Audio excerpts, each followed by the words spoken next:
Good evening. A warm welcome to Chilling. I'm Drago.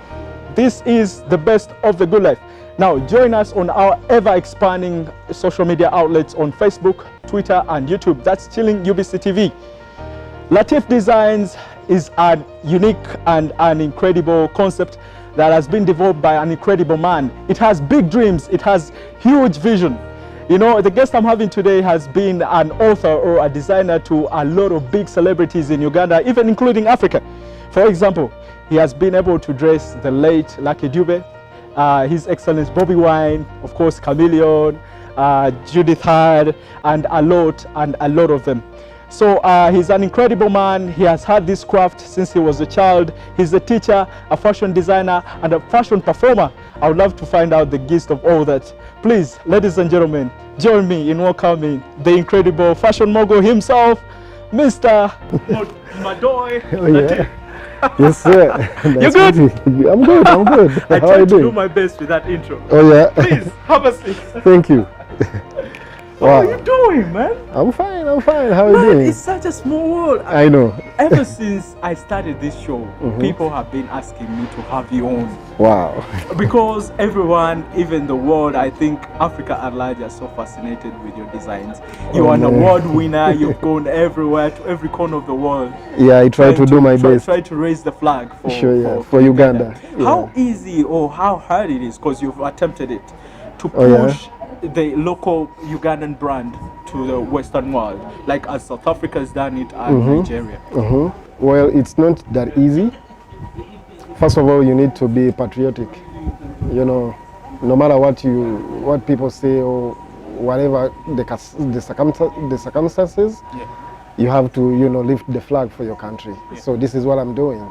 And actually, right now I'm running a campaign. It's called Building Our Own Schools and Nation campaign.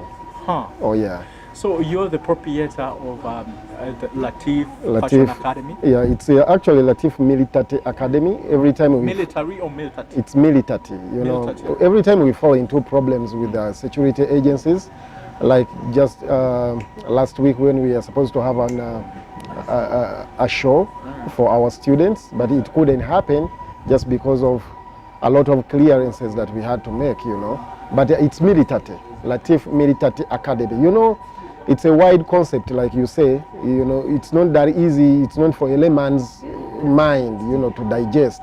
But military, we consider the unity that we work together and the love, you know, the one love. Because we've seen a lot of discipline with the army men and the security agencies. The kind of discipline, they are always disciplined. They are always united. They always have one love, togetherness when they are carrying out activities. So that's what Latif Military Academy is based on. Basically unity, discipline, and oneness. So you happen to be one of the fastest tailor any man can ever meet. Oh, yeah. How did you come up with that concept? I mean, how did you even start doing that? It's quite some time back, actually. I remember when I was really trying out way back in high school, and you know, I didn't have a sewing machine, but every time I wanted to do something, because I have a concept that says art no limit. There's no limitation to art. You know, every time I want to do something, if it's finance that is limiting me, I don't believe in that, because I also run a concept called the 0 shilling idea, that I can always use my ideas, you know, to run things. So every time I wanted to make something, I would simply run to the streets, because I know there are so many tailors on the streets, and I always wanted to do something of value, you know. So I would simply pay the tailors on the street to have me the sewing machines to be able to make my own clothing right on street. And the concept comes when people surround me. I was still young, you know, way back in high school, to see Mbula Kalevu, somebody with no beard and a very youthful person, you know, indulging himself into sewing and on the street, you know. It was out of this world. So this is where I basically started developing the concept of stitching live in people's faces or in the audience. So it kept on, demanding for a lot, because I wouldn't do that forever. because people would get bored, you know, looking at you stitching something on the street. People would definitely get bored. So it demanded so many things: speed, creativity, and things like that. So this is how the speed came in. Passion, Latif, where did it derive from? Because you would have even, if one would have turned up an artist or musician, all that. True. Particularly clothes, interesting clothes. Actually, I nearly became a reggae artist because of my admiration from a great star, Lucky Dube, rest in peace. But this was according to his live performances. And not forgetting Michael Jackson. If you watch these great stars' live performances, you definitely get fascinated or motivated or even get inspired, you know, to start doing something for the public. So watching Lucky Dube performing live and listening to his records, it was even having him some of your clothes. Even before that, because I wanted to dress him, not just because I wanted to show my art, but I wanted to, first of all, appreciate him. Because I've always used his music, you know, to motivate me, to give me more inspiration. Because I use basically music, reggae music, because of its messages and nature as my greatest inspirations. Yeah. So music and sewing, will you go hand in hand, in tandem? Why is it so? Do you always need a kind of a rhythm when you sew? Actually, my performance is very tense. When you watch my performance, even when I tell the promoters that I'll be able to perform this act, thank you very much, Tom, in a record time, they never believe this until they see it. So I always perform alongside the music, basically, you know, to draw attention from the spectators or from the audience, not to put a lot of tension on me. You know, some of them are really close friends. I don't want to break their hearts. They tend to be too much on tension. So the music carries that kind of tense away, and people concentrate on listening to the music or to the rhythms. And the act is supposed to be a surprise show. Because at the end of the day, you cannot believe what I'm making in 3 minutes. So it's educative, it's entertaining, it's amazing. It's a surprise. You know, you cannot believe what I make in 3 minutes. So even after all these years you've accomplished, you still remain the only fashion designer that performs. And by the way, this culture was it birthed in Paris? Yeah. You mentioned it before. How come? Tell me that story. It must be interesting. Actually, after winning my great award in Africa Fashion Competition, that was way back in 2007 in Niamey, Niger, I got an opportunity to do my internship in Paris. And this was a 2-month internship in Paris, where I also had an opportunity to perform at the World Ethnic Fashion Show, Labo World Ethnic Fashion Show. That was which year? 2008. So when I got to this show, I of course I had something special, you know, to signify me as a Latif. Because everybody would come as like any other designer, you know, bring a collection, showcase to the audience. But I really wanted to be different. I always wanted to put out something different, you know. As much as I had a collection to showcase, but at least I had something different, unlike any other designer, you know, to make a dress live on stage. So this is when I set my first fashion record, where I broke, you know, a record making a dress in 4 minutes. And you keep on beating that record by yourself. Exactly. You're like Usain Bolt. So I kept on carrying on, you know, making a dress in 4 minutes, making a dress in no minutes. Check this out, Mr. Madoi. I'm going to let you first dive into that meal. I don't want people to think it's a I can't wait. As I proceed over to this baby right here. Sure. This baby has become a signature for you. Everywhere you go, you go with it around. And you happen to tell me stories about it. Actually, that's what I call the Latif Mark of Fame. You've told me you've tried to sew with this on a plane? On a plane, and this is a very special machine. It's called the Singer Bowing machine. It's quite heavy. It's quite heavy, but it's not that heavy. But when you look at the plastic itself, the material, it's the same material they make the planes, the interior of the planes. Oh, wow. It also uses USB. Wow. Oh, yeah. Let me be careful because it's your baby right here. How is it tasting? Yummy. Yummy. I like it. No, I It's won't also believe you. tasty. I won't believe you unless you dive into that beef. Oh, Yeah. like they say, some people say Rastas don't eat meat. But for certain reasons, because people need to know. We are trying to educate the nation, you know. Yeah. For some reasons, I don't eat meat on some days, but I eat meat for some reasons as well, for healthy and you know, vitamins and ABCD, what the meat is supposed to provide in the body. That's why I eat the meat. All right, go ahead. I'll tell you something a little bit about him. You know, I'm so much in love with whatever he's doing. When I met Rasta, we didn't actually meet in person. When I saw him perform, he actually did something very impressive. Within, I think, a record of 3 minutes, he did over 2 sets of clothes and had these models flourishing them because of the simplicity, you know, that being authentic, that authenticity. That's what it's supposed to mean. Yeah, I love that about him. And now he has tried to raise our flag so high, you know, going to all these countries and showing us that, you know, trying to push our designs, our local designs, which South Africans and Nigerians have prevailed. Because for them, you can even go to the UK, you can even go to Jamaica, you find them putting on, you know, Nigerian. You can easily identify this is a Nigerian, this is a and South I feel like this that is an Ethiopian. Yeah, and I feel that that is lacking in our industry right here. We need to have our own identity and own it. Exactly. If you own your identity, it's easy to sell your merchandise. You know, because of course you're going to ask me a lot to do with distribution, you're going to ask me a lot to do with marketing and all that. He's here to give you all those answers.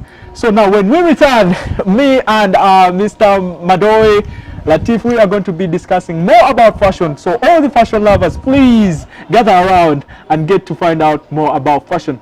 He's a specialist, he's a fashion mogul, and I don't call him that because I'm trying to be pleasant right now, but he has earned it for over years. I mean, ask any designer, local designer around, they will tell you Latif is no joke. And now he's finding a way of giving back to the society where he started at school. He's going to give me more about that school, where it's located, and how people can get in touch and involved with that school.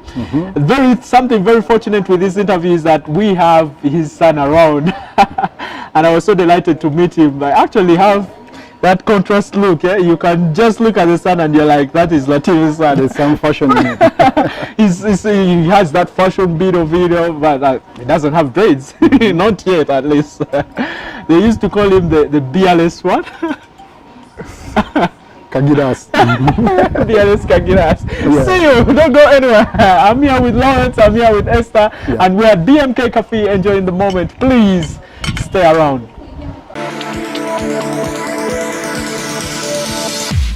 Now, a round of applause for each and everybody that has stayed glued on chilling on UBC TV, the best in the business. Thank you very much for being with us. Now, I'm going to go ahead and ask my guest, who is Latif, one of the best in this business, the fashion industry. I want to ask him more about fashion. First of all, oh, you even remove the shades. You want to be as honest and genuine as you can. Exactly. Define for me fashion in your own context. Oh, yeah. How do you understand fashion? True. You know, fashion is such a wide thing. It's not something that you can just define in one word. Because we've seen fashion in accessories, we've seen fashion and design in cars and everything. To me, there's what I call fashion itself and fashion designing. What I'm well versed of is basically fashion designing, because I'm into designing creations or creating new things. So basically fashion is when you create a trend. But to me, fashion designing is a business game that basically requires the use of units of measurements and degrees, because you cannot go outside using units when you're trying to design or create something. That you always use units, and being something that you earn from, it's a business, and something that you always work with, it becomes something that you play with. That's why I call it a business game of using units of measurements and degrees. Why particularly fashion designing? Why did you choose that? You could have chosen maybe to become a stylist, or, you know, True. Just sell clothes. True. Actually, when I was growing up, I used to do a lot of craft work. Yeah. You know, watches, you know, put batteries together and have some lights on the motorcore wire and stuff like that. But later on, I don't know how I came into fashion, but I eventually found myself into fashion. I think it was because my grandmom used to visit us a lot during holidays, and she would, make something with a lot of simplicity. So I think that one alone drew my attention, to start doing fashion. Then I started doing fashion eventually in high school when my fellow students would ask me to design them something for their, welcome parties, farewell parties. It really kept me into that game, and eventually it became business. Actually, the first trouser that I designed, I thought I was designing my own trousers, but somebody admired it and bought it. So this gave me an insight that, oh, it's something that you can earn from and something that you can look nice with. Undoubtedly, your fashion pieces or your clothes are one of the best I have ever seen. Oh, because first of all, they have that unique simplicity with exactly, them. You can tell that you didn't invest that much time, but then the thoughts were there. Exactly, the creativity is there. True, true. But where has the inspiration come from? That particular inspiration? Actually, because I use what I call uniqueness. I always want to be unique in a way. And to be unique doesn't mean that you always have to have a lot, to apply things to work. Like I said, I mostly apply a 0 shilling idea, where every time I'll use the simplest, the cheapest, the quickest, and the easiest means of doing things. And eventually, you look at the standards of the product itself. Is it going to be, is it going to be appealing to the public? Are people going to buy the idea? That's what I mostly look at. So my greatest inspiration basically comes from nature, because nature is one of the most free things that we have.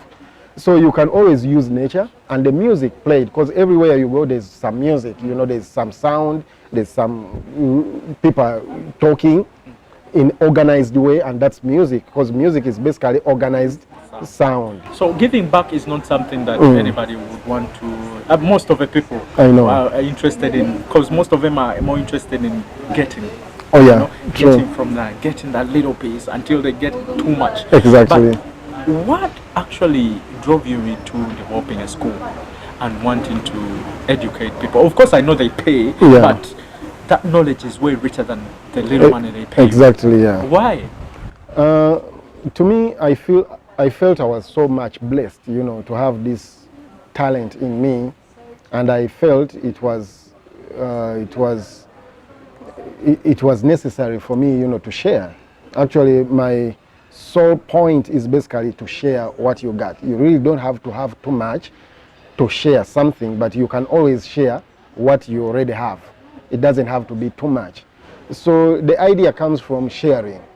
I always wanted to share the little that I have with others. But making a school, I got my admiration from Nabumali High School, my former high school. That looked really like an art school, and this school was rich with students who have great, artistic hands. The likes of the Ongoms. Are those painters? Yeah, they are painters, and there's another one called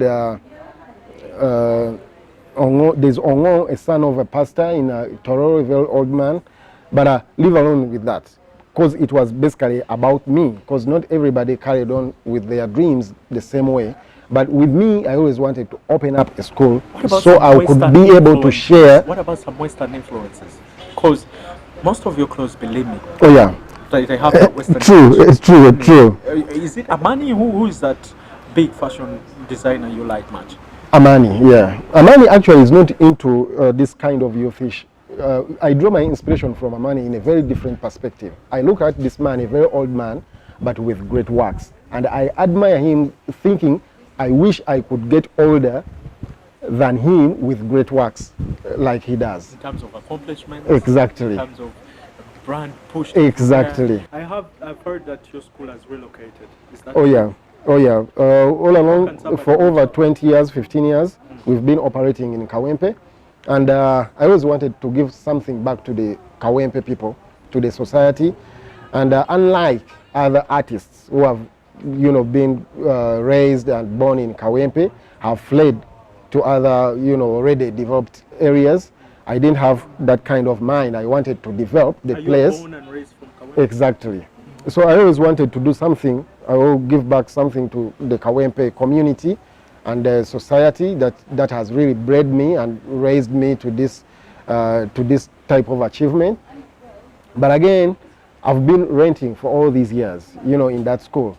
Then time comes when I need to expand, but I didn't have enough money, to purchase land in Kawempe. Right now, it's a very developed industrial area. So I decided to, find land in a nearby suburb called Jokolera Kawanda, in Kawanda. So that's where we are building our school. It's a big land with hostels. For a young fashion designer starting up, what are the special skills they should possess? First of all, I would say, because we say education is very vital in this element of fashion. There are so many things that I apply.